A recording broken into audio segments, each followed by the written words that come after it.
Cribstone Strategic Macro. A few thoughts for Andy Burnham as he's just about to enter number 10.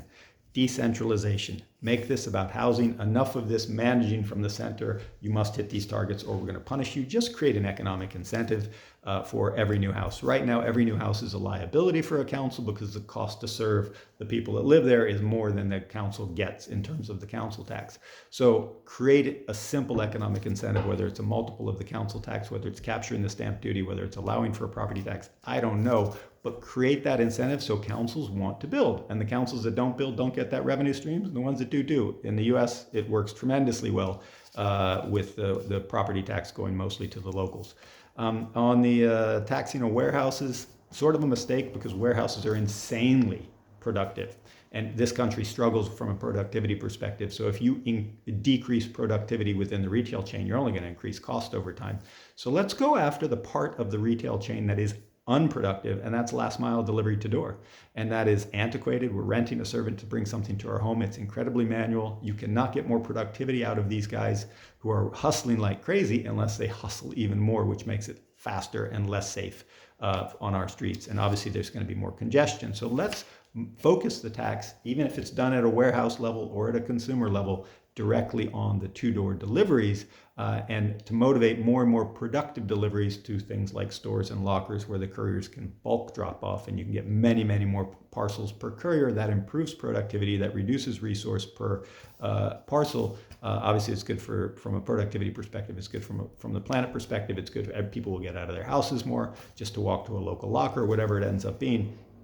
That is a game changer. Obviously, there's an entrenched monopoly on to-door, quasi-monopoly on to-door right now. So the major players don't have an incentive to push you away, but it will democratize e-commerce as well. We can't just say bricks and mortar high street versus online. Obviously, every high street business needs to have an online business. So let's democratize the online world by reducing the cost to serve, reducing the minimum order value. It's crazy that you have to spend £50 to get free delivery for John Lewis. This will help John Lewis. This will help every independent player if we basically motivate more and more productive last mile.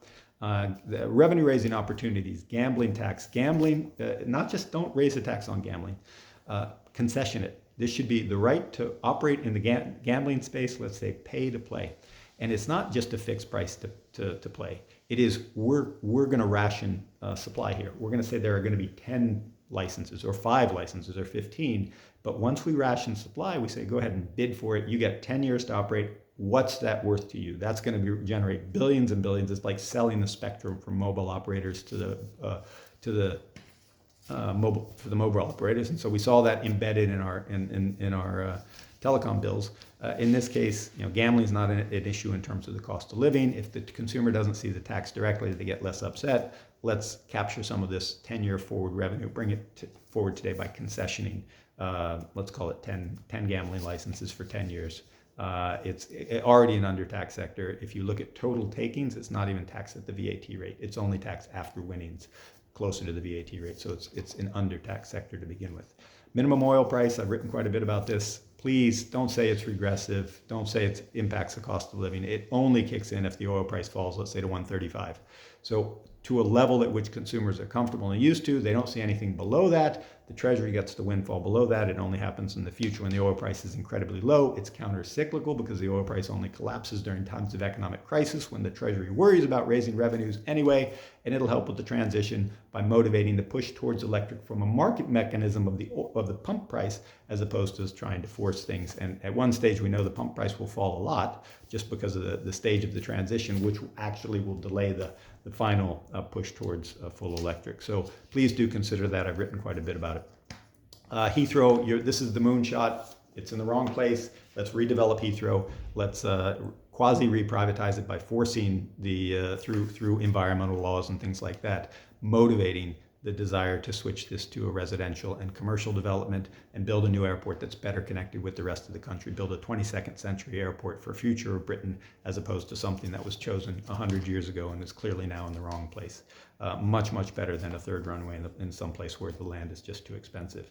The VAT on private schools, be a little show how pragmatic you are, Andy Burnham, by saying we're going to let bursaries be fungible with VAT. because that will change the nature of private schools if these are low-income bursaries, if they want to have the equivalent of that 20% tax instead in student intake for free.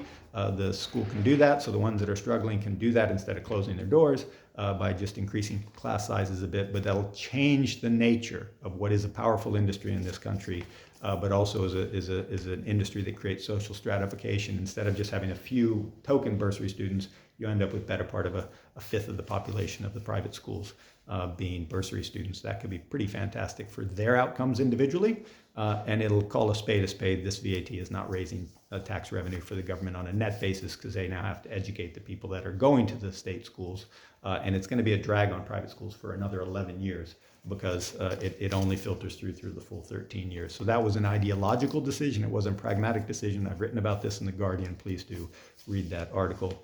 And the last two on Iran and Trump. Call Trump out for the real mistake he made, not the war, killing the leadership after they had rained ballistic missiles on Israel, after their attitude towards Israel, after they killed all the protesters when Trump said don't kill the protesters. Killing the leadership, you might not agree with it, but that is tough to argue with. The mistake was regime change. And that, calling Trump out, why didn't they not stop after they killed all the leadership? That would have then disincentivized Iran from doing something destabilizing because there would no longer been any attacks. It's like a one-off punishment. Trump just saying, come back to the negotiating table. They might have refused for a while, but ultimately it would have sent a very, very clear message. Instead, they pushed Iran's back to the wall, got rid of all the leadership, kept attacking, and then what do you know? They lash out like they did across the region in Hormuz. So this call Trump out for his infantile mistake, which was going for regime change, which is something every Republican in the U.S. appreciates, is not something that any U.S. government should be doing anymore. They've all learned the lesson. Trump didn't call him out on that. And lastly, on Israel, don't say genocide. That's too polarizing. It shows what side of the fence you're on. Instead, just focus on the original sin of Israel at this stage, which is continued territorial expansion. As long as you want continued territorial expansion, you really don't want peace. So make it very, very clear, Andy Burnham, no more territorial expansion for Israel. Say that over and over. It's not about the way they fight their wars, because the wars ultimately are often justified. It's the question, and then it becomes a value judgment of how they fight their wars. Instead, make it very, very clear on the one thing that they cannot defend, which is continued territorial expansion. And I personally wrote in the National in Scotland that the US should stop visa-free travel for Israelis. The UK, should stop visa-free travel for Israelis until Israel commits to no further territorial expansion. And I think that will be a very, very clear message, not just to Israel, whether it works or not, but more importantly to the UK population and all those voters that are moving to the Greens from Labour. Those are my thoughts. I hope some of them are interesting. Have a good day.